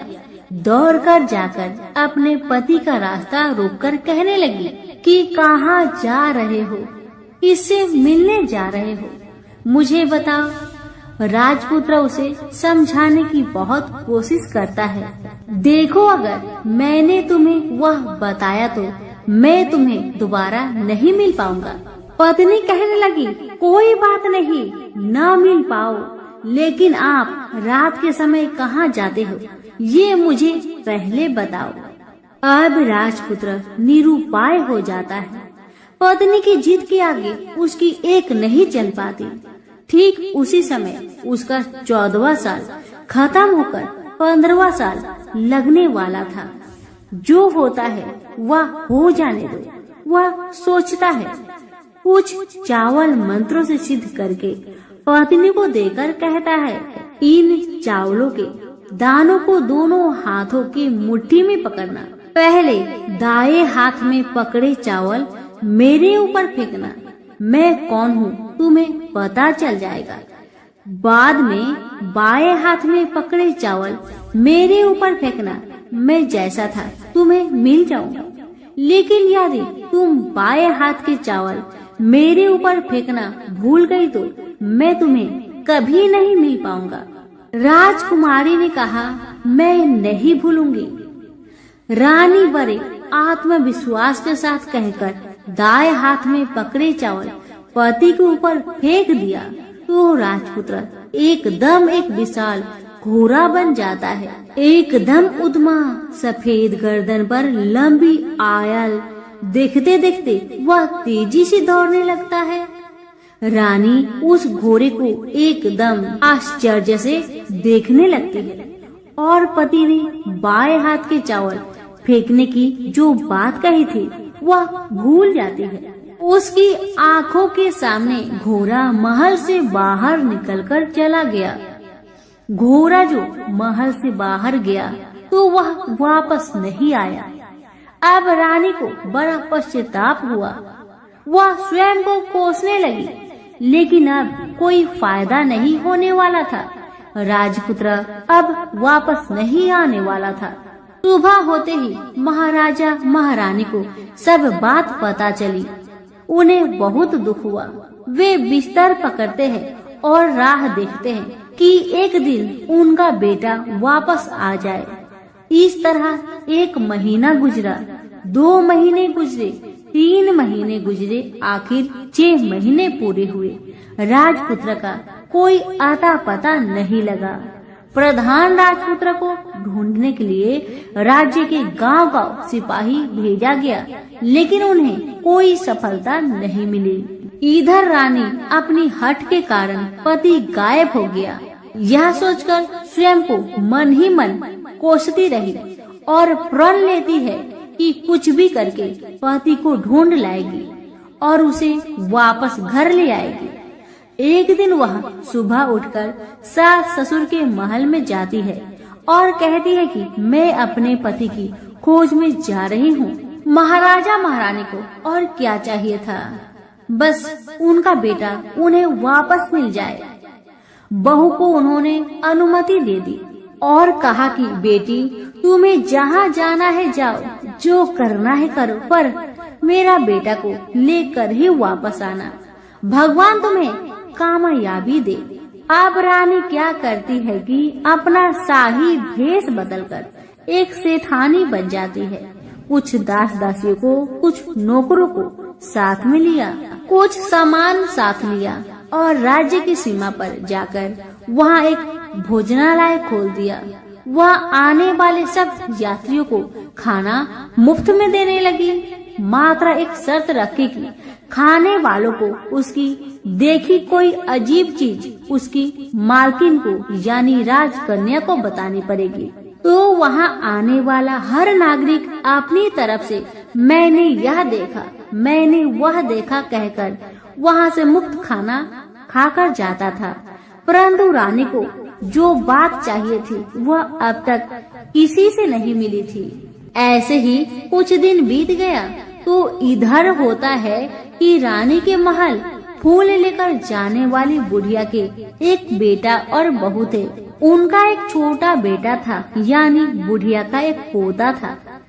बेटा और बहू सुबह काम के लिए निकलते थे तो पोते को संभालने की जिम्मेदारियां बुढ़िया पर रहती थी। बुढ़िया दिन भर पोते को संभालती थी। एक दिन होता है कि बुढ़िया को पान खाने की आदत थी, तो पान खाने के लिए चूना चाहिए था। बुढ़िया उसे तैयार करने के लिए सीपियाँ लेकर आई। इन सीपियों भूनने के लिए गोबर के कंडे चाहिए थे। कंडे इकट्ठा करने के लिए वह बांस की टोकरी लेकर चरवाहे के मैदान में गई। वहाँ बहुत सारे कंडे थे। उन्हें जमा करते करते उसे घर आने में अंधेरा हो गया। इस और शाम होते ही काम से वापस बेटा बहू घर पहुँचे तो देखा कि बच्चा घर पर अकेला है और रो रहा है। वे दोनों गुस्से से लाल पीले हो गए। इतने में बुढ़िया घर आ पहुँची। बेटा ने पूछा, पोते को घर पर अकेला छोड़कर तुम कहाँ गई थी? बुढ़िया बताने लगी कि मैं गोबर के कांडे इकट्ठा करने गई थी। इस पर बेटा बोला, दोबारा बच्चे को अकेला घर पर छोड़कर यदि कहीं गई तो मैं तुम्हें बहुत पीटूंगा। बुढ़िया कहने लगी, नहीं बेटा, फिर कभी ऐसा नहीं करूंगी। लेकिन दूसरे ही दिन बुढ़िया वह बात भूल गई और फिर चरवाहे के मैदान पर कंडे इकट्ठा करने चली गई। शाम को जब बेटा बहू काम से वापस लौटे तो देखते हैं कि बच्चा घर पर अकेला है और वह रो रहा है। अब उसके बेटे की सहन शक्ति खत्म होने लगी और बुढ़िया के वापस आने पर उसे घर से निकाल दिया। बुढ़िया रात भर घर के बाहर अंधेरे में बैठी रही और सुबह होते ही हाथ में टोकरी लेकर कंडे इकट्ठा करने के लिए निकल गई। उस दिन उस पर कंडे इकट्ठा करने का मानो पागलपन सवार था। कंडे इकट्ठा करते करते जब अंधेरा छा गया, उसे मालूम ही नहीं चला। उसे जब ध्यान आया तो गांव का रास्ता भी ठीक तरह से दिखाई नहीं दे रहा था। वह अंधेरे में आंखें फाड़कर देखती है, किसी तरह आगे निकल पड़ी। तो क्या होता है कि एक कपिला गाय छन छन की आवाज करते, गले की घंटी बजाते ठुमुक ठुमुक कर उस मैदान पर आ गई। उसे देखकर बुढ़िया सोचने लगी कि इस गाय के पीछे पीछे जाऊंगी तो गांव तक पहुंच जाऊंगी। तब बुढ़िया उसके पीछे पीछे जाने लगी। वह गाय क्या करती है कि उस मैदान से लेकर एक एक करके 6 मैदान पार करती है। आखिर में वह 7वें मैदान पर पहुंचती है। तो वहाँ क्या होता है कि उस मैदान पर एक बड़ा सा पत्थर है। गाय जाकर उस पत्थर को अपना सींग मारती है। सींग मारा तो वह पत्थर टूट गया और हट गया और पाताल में नीचे जाने की सीढ़ियां दिखाई देने लगी। तब वह गाय उन सीढ़ियों से नीचे जाने लगी। बुढ़िया वह सब देखती रही और झट जाकर गाय की पूंछ को पकड़ लिया। पूंछ पकड़कर वह गाय के साथ नीचे पाताल पहुंच गई। पाताल में पहुंचते ही तुरंत गाय की पूंछ छोड़ दी और इधर उधर देखने लगी। वहीं से बुढ़िया ने देखा कि पाताल में सब जगह जगमगाहट है, दिया दीप जलते हैं और तेज रोशनी गाय के ऊपर पड़ रही है और वहाँ अद्भुत घटनाएं घटने लगी। गाय के नीचे जाते ही उसके गले में अपने आप सांकल पड़ गई और छमछम करके कोई दूधाड़ी में गाय का दूध दोहने लगी। लेकिन जो भी कोई वह कर रहा है वह मात्र दिखाई नहीं दे रहा। बुढ़िया बहुत घबरा गई, कहाँ आकर फंस गई। वह सोचने लगी थी और यहाँ वहाँ छिपने के लिए जगह ढूंढने लगी, लेकिन उसे कहीं भी जगह नहीं मिली। हर जगह उजाला ही उजाला था। तो वह जो एक कोने में खड़ी रह गई और जो कुछ सामने हो रहा था उसे चुपचाप देख रही थी। कुछ पल के बाद वहाँ झट से एक उम्दा सफेद घोड़ा आया। वहाँ 2 कुंड थे। उसमें से एक कुंड में उस घोड़े ने छलांग लगाई और ऊपर आ गया। अब उसे राजपुत्र का रूप प्राप्त हो गया। राजपुत्र बनने के बाद उसने दूसरे कुंड के पानी में स्नान किया। वहाँ रखे नए कपड़े पहने। नजदीक ही एक सुंदर पलंग था, उस पर आकर बैठ गया। उसके सामने अपने आप 5 पकवानी की थाली आ गई, दूध की एक प्याली आ गई, 5 सुपारी आ गए। उसके सामने एक दिया जलता रहा। राजपुत्र ने खाना खाया, दूध पिया, 5 सुपारी खाया और बिस्तर पर लेट जाने से पहले सूर्य देव का स्मरण करके सामने जलते हुए दिए से पूछा, दिए दिए दीप कर मेरे माता पिता क्या कर रहे हैं। दिया बताने लगा, बेटे के शोक में डूबे हैं। राज्य कौन संभाल रहा है? राज्य प्रधान संभालता है। मेरी पत्नी क्या करती है? दिया बोला, उसने चौराहे पर भोजनालय शुरू किया है और आते जाते लोगों से वह नई खबर के बारे में पूछती है। दिए के यह कहते ही राजपुत्र कहने लगा, ठीक है। उसके बाद वह सो गया। बुढ़िया कोने में खड़ी रहकर यह सब देखती रही। ऐसी अद्भुत घटना उसने जिंदगी में पहली बार देखी थी। उसे अंदर ही अंदर चुलबुलाहट होने लगी। वह अपनी भूख प्यास भूल गई और आगे क्या होता है कि उसे उत्सुकता से देखने लगती है। लेकिन उसके बाद और कुछ घटनाएं नहीं घटती। रात गुजर गई और सुबह हो गई। सुबह होने पर पलंग पर सोया राजपुत्र उठा और फिर से पहले वाले कुंड में छलांग लगाई तो वह फिर से घोड़ा बनकर कुंड से बाहर आ गया। बाहर आते ही वह तेजी से उस पाताल नगरी से बाहर निकल गया। लेकिन वह कहाँ गया बुढ़िया को कुछ पता नहीं चला। उसके बाद पिछली रात की तरह कोई उस गाय का छमछम करके दूध दुहने लगा। जैसे ही दूध दुहाना खत्म हुआ, उसके गले की साकल अपने आप खुल गई और वह गाय तेजी से ऊपर जाने लगी, सीढ़ियाँ की ओर भागने लगी। गाय को दौड़ते देखकर बुढ़िया सोचने लगी, अब गाय के साथ यहाँ से ऊपर जाना ही समझदारी है, नहीं तो कोई मुसीबत आकर मेरे ऊपर टपक जाएगी। झट से उसने गाय की पूंछ पकड़ ली और गाय के साथ ऊपर आ गई। गाय जब ऊपर मैदान में पहुंची तो उस सुरंग का रास्ता अपने आप बंद हो गया और उसके मुख पर एक बड़ा सा पत्थर पूर्ववत खड़ा हो गया।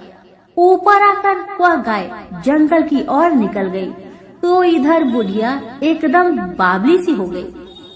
उसने पाताल नगरी में जो कुछ देखा वह जल्दी से जल्दी किसी को बताने के लिए उतावली हो उठी।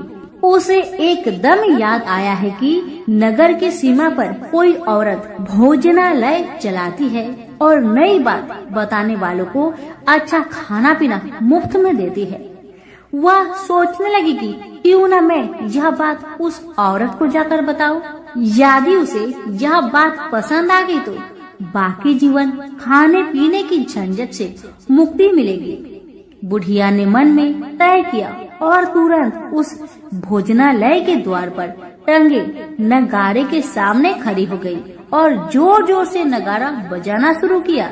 नगाड़े का इस तरह शोर सुनकर मालकिन यानी छोटी रानी मन से प्रसन्न हो जाती है कि शायद कोई बड़ी बात लेकर यहाँ आया है। रानी सिपाहियों को आदेश देती है, जाइए और जो कोई आया है उसकी अच्छी खातिरदारी कीजिए। आदेश पाते ही सिपाही नीचे दौड़ गए तो एक बुढ़िया नगाड़ा बजा रही है। उन्होंने पूछा, क्यों रे बुढ़िया, क्या हुआ, क्यों नगाड़ा बजा रही हो? बुढ़िया बोली, कुछ नहीं बेटा, यहाँ खाना मिलता है ना, इसलिए आई हूँ। बुढ़िया ने सिपाहियों से बोला, खाना मिलेगा? सिपाही बोले, हाँ मिलेगा, लेकिन तुझे कोई नई बात बतानी पड़ेगी। बुढ़िया बोली, हाँ बताऊंगी, एक बात मालूम है मुझे। इस पर सिपाही उसे अंदर लेकर आए। उनको मालकिन का आदेश था कि जो कोई बूढ़ा बुजुर्ग वहाँ आए उनके साथ अच्छी तरह पेश आना, उनका अच्छा आदर आतिथ्य करना। तो सिपाही ने इस बुढ़िया का भरपूर आदर आतिथ्य किया। उसे बड़ी सी थाली भरकर व्यंजन परोसते हैं। बुढ़िया कुछ दिनों से भूखी थी, वह खाने पर टूट पड़ी। खाना खाने के बाद सिपाही ने उसे नई साड़ी पहनने को दी। उसके बाद उसे लेकर रानी के पास आए। बुढ़िया और रानी ने तुरंत एक दूसरे को पहचान लिया। बुढ़िया बोली, बेटा तुम हो? और रानी बोली, बूढ़ी अम्मा आप है? बड़ी देर तक दोनों भली भांति की बातें करती रही। आखिर पुरवनी बुढ़िया से कहने लगी, अम्मा अब बताओ तुमने क्या बात नई देखी है? बुढ़िया बोली, मैंने कोई नई बात देखी नहीं है, वह तो मेरे पास तुम्हें देने के लिए खाने के लिए पैसे नहीं थे, इसलिए मैंने झूठ कहा और नगाड़ा बजाया। रानी ने कहा, अम्मा घबराना नहीं, मैं किसी को तुम्हारा नाम नहीं बताऊंगी। फिर भी बुढ़िया मैंने क्या देखा, कब देखा करके आनाकानी करने लगी। इस पर कुंवर रानी ने उससे कहा, देखो अम्मा, यदि तुमने मुझे वह नई बात बताई तो मैं जिंदगी भर तुम्हारी देखभाल करूंगी, तुम्हें रानी माता की तरह रखूंगी। अब बुढ़िया बताने को तैयार हो गई। उसने जो कुछ उस चर गवाहे वाले मैदान पर देखा था वह सब कुछ कुंवर रानी को बता दिया। बुढ़िया की वे बात सुनकर कुंवर रानी को यकीन हो गया कि वह राजपुत्र उसी का पति है। वह तुरंत बुढ़िया से कहने लगी, अम्मा मुझे उस जगह पर ले चलो। तब बुढ़िया बोली, नहीं बेटी, वह पाताल राज्य है, साफ है, यदि किसी ने तुम्हें देख लिया तो तुम्हारी जान खतरे में पड़ सकती है। लेकिन रानी उसकी एक भी नहीं सुनती, उसे उस जगह ले जाने के लिए हठ करने लगी। आखिर में बुढ़िया ने उसका कहना मान लिया और कहने लगी, ठीक है, मैं तुम्हें वहाँ लेकर चलती हूँ, पर आज नहीं, कल वहाँ जाना है, तो शाम को ही जाना होगा। तो दूसरे दिन दोपहर को रानी बुढ़िया के साथ उस मैदान पर गई और एक जगह छुपकर गाय की आने की राह देखने लगी। दिन ढलते ही अंधेरा घेरने लगा है और गाय हमेशा की तरह वहां आ गई। मैदान के उस कोने में जाकर उसने पत्थर पर सींग मारा तो झट से पत्थर हटकर वहां सुरंग में जाने का रास्ता खुल गया। गाय उस रास्ते से नीचे उतरने लगी तो बुढ़िया रानी से कहने लगी, जल्दी आगे बढ़ो बिटिया, हम गाय की पूंछ पकड़कर नीचे उतरेंगे। तो दोनों गाय की पूंछ पकड़कर नीचे उतर गई। बुढ़िया पहले जिस कोने में छिपी हुई थी उसी कोने में छिप गई। अब नीचे सब कुछ पहले जैसा घटित हो रहा था। गाय के गले में अपने आप साकल पड़ गई। कोई अदृश्य रूप से उसका दूध दोहने लगा। एक सफेद उद्मा घोड़ा ने आकर एक कुंड में छलांग लगाई तो राजपुत्र के रूप में ऊपर आया। वह राजपुत्र दूसरे कुंड में नहाने लगा। बाद में उसके सामने खाने की थाली आ गई, दूध की प्याली आ गई, पान बीड़ा आ गई। राजपुत्र सब ग्रहण करके सोने के लिए पलंग पर गया तो सोने से पहले सूर्य देव का स्मरण करके दिए से पूछने लगा, दिए दीपंकर, मेरे माता पिता क्या कर रहे हैं? तो दिया कुछ जवाब नहीं दिया, बल्कि वह बुझने लगा है। तब राजपुत्र को कुछ अघटित हुआ। इसका संदेह हो गया कि वह उदास हो गया और जो कुछ हुआ है वह हो जाने दो। ऐसा सोचकर सोने के लिए बिस्तर पर लेट गया। अब रानी का संयम छूट गया। वह दौड़कर पति के पास गई और उसके पैर पकड़ने के लिए आगे बढ़ने लगी।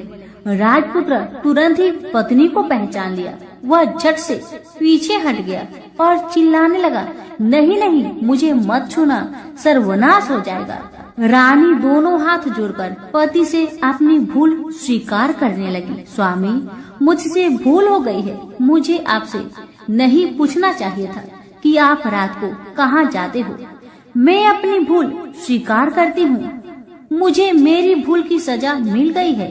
अब आप घर चले। आपके वियोग में आपके माता पिता ने बिस्तर पकड़ लिया है। आपकी प्रजा भी बहुत दुखी है। उस पर राजपुत्र कहने लगा, वही तो, एक बार तुम गलती कर बैठी हो, अब दोबारा मत करना, नहीं तो आज मैं तुम्हें जो दिख रहा हूँ वह भी नहीं दिखूंगा। रानी अब विलाप करने लगी, जोर जोर से जमीन पर सिर पटकने लगी। राजपुत्र के मन में उसके प्रति दया उत्पन्न हो गई। वह उससे कहने लगा, यदि तुम मुझे पाना चाहती हो तो तुम्हें एक काम करना होगा। काम कठिन है, लेकिन वह तुम्हें अकेले करना होगा। कहो स्वामी, आप क्या कहते हैं? कितना भी कठिन काम हो मैं पूर्ण करूंगी। रानी कहती है। इस पर राजपुत्र ने उसे बताया, इस पाताल से ऊपर जाते ही तुम्हें एक घना जंगल नजर आएगा। ऐसे 6 जंगल पार करने के पश्चात 7वां जंगल मिलेगा। वह जंगल सबसे घना है। उस जंगल में बीचों बीच एक पीपल का पेड़ है। उसके आसपास की जगह पत्ते, फंदे, जटाएं, कांटे इत्यादि से ढक चुकी है। वहाँ बाघ, शेर, भालू, सांप सभी धमा चौकड़ी बैठी है। तुम्हें उन सबको भगाकर वह जगह साफ करनी है। उसकी गोबर से लिताई करके पवित्र बनाना है। रंगोली से सजाना है।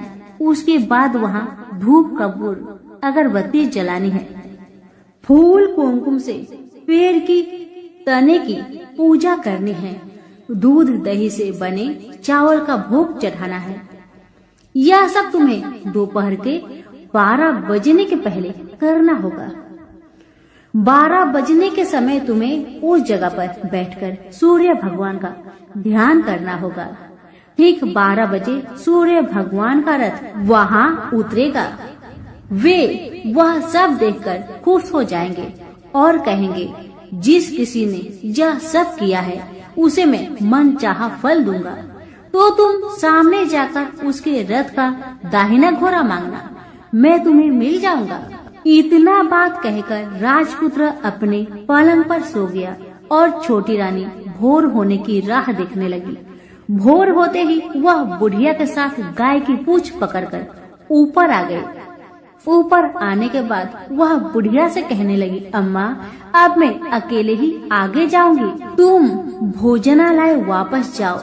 वह जंगल में जाकर राजपुत्र की बताई जगह ढूंढने लगी और स्वयं आरी से वह जगह साफ कर दी।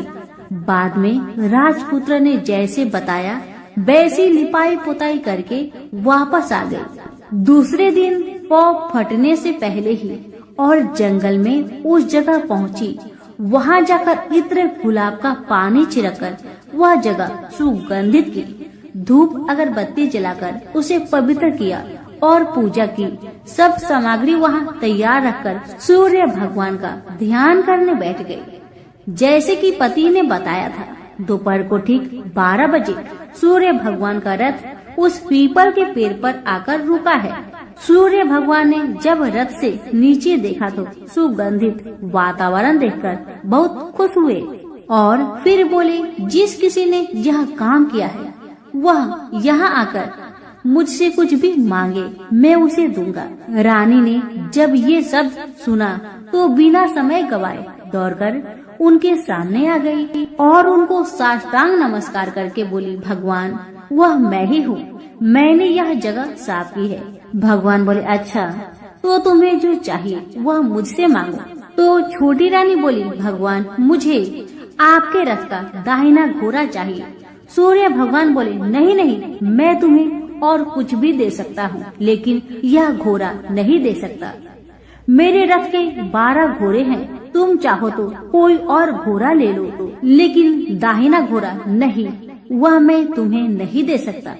छोटी रानी ने एक नहीं सुनी। वह सूर्य देव से एक ही बात कह रही थी, वही दाहिना घोड़ा दे दीजिए, नहीं तो मैं आपके पैरों में गिरकर अपनी जान दे दूंगी। अब सूर्यदेव धर्म संकट में पड़ गए। उन्होंने वचन दे दिया था, अब अपने वचन से पलट भी नहीं सकते थे। भगवान ने कहा, ठीक है, दे दिया तुम्हें घोड़ा। सूर्यदेव ने कहा, फिर एक बात और भी कही, देखो मैंने तुम्हें घोड़ा तो दिया है, लेकिन वह तुम्हें यहाँ नहीं मिलेगा, तुम्हें उसे पाताल में जाकर लाना होगा। रानी बोली, पाताल में ही क्या भगवान, मैं उन्हें पाने के लिए कहीं भी जा सकती हूँ।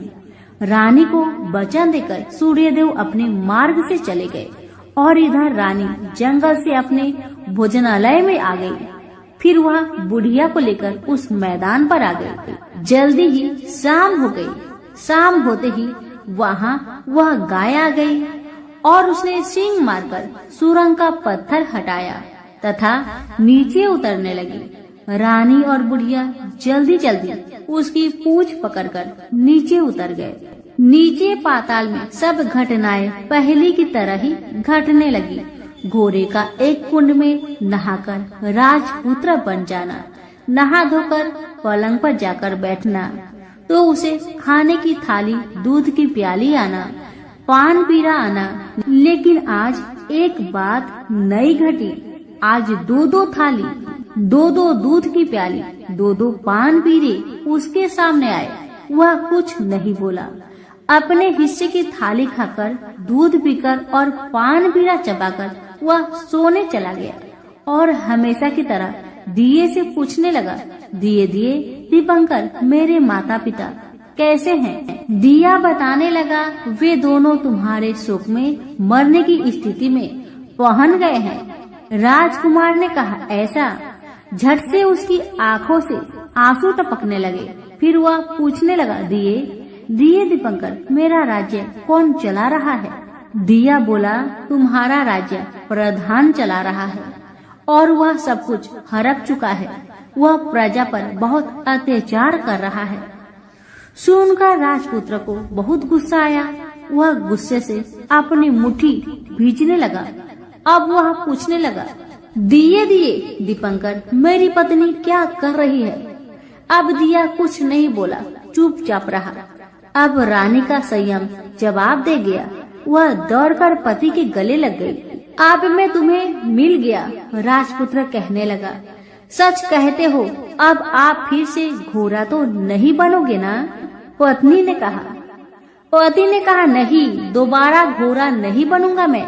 तुमने जो इतने सारे कष्ट उठाए हैं मुझे पाने के लिए, इसलिए सूर्य देव ने मुझे सदा के लिए घोड़े के जन्म से मुक्त कर दिया है। राजपुत्र ने बड़े प्यार से कहा और उसे गले लगाया। उसके आंसू पोंछे। कुछ देर पश्चात भोर हो गई तो गाय की श्रृंखला टूटकर वह ऊपर भूलोक पर जाने लगी। रानी, राजपुत्र और बुढ़िया उसकी पूंछ पकड़कर ऊपर आ गए। ऊपर आने पर वे सीधे भोजनालय में पहुँचे।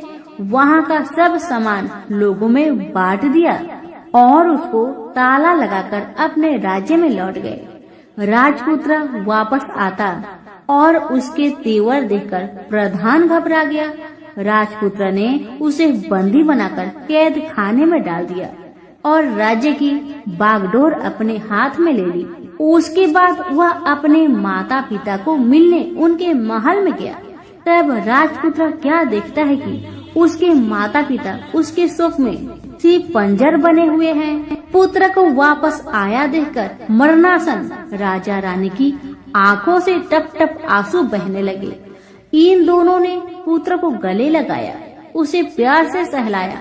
इतना होने के बाद उनके सेहत में एकदम सुधार आने लगा। वे अब बिस्तर से उठकर बैठ गए, पुत्र को आशीष देने लगे। राजपुत्र के आने की खबर तुरंत राज्य भर में फैल गई। प्रजा खुशी से फूली नहीं समाई। प्रजाजन राजमहल के सामने इकट्ठे हो गए। राजपुत्र ने भी उन्हें दर्शन दिए और आज से उन्हें कोई दुख नहीं पहुंचाएगा, ऐसा वचन भी दिया। अब राजा अपने पुत्र का राज्य अभिषेक करके उसे सिंहासन पर बैठाता है और बहू को महारानी का दर्जा देता है और स्वयं अपनी पत्नी के साथ ईश्वर स्मरण करते हुए खुशी से दिन बिताता है। महाराज बना राजपुत्र अच्छी तरह से राज्य चलाने लगा और अपनी पत्नी के साथ सुख शांति से जीवन बिताने लगा। उस बुढ़िया को रानी ने अपने ही पास रख लिया, उसकी अच्छी तरह से देखभाल करने लगी। बुढ़िया और उसके बुढ़ापे के दिन खुशी से गुजरने लगे। तो प्रेम से बोलिए, सूर्य भगवान की जय हो।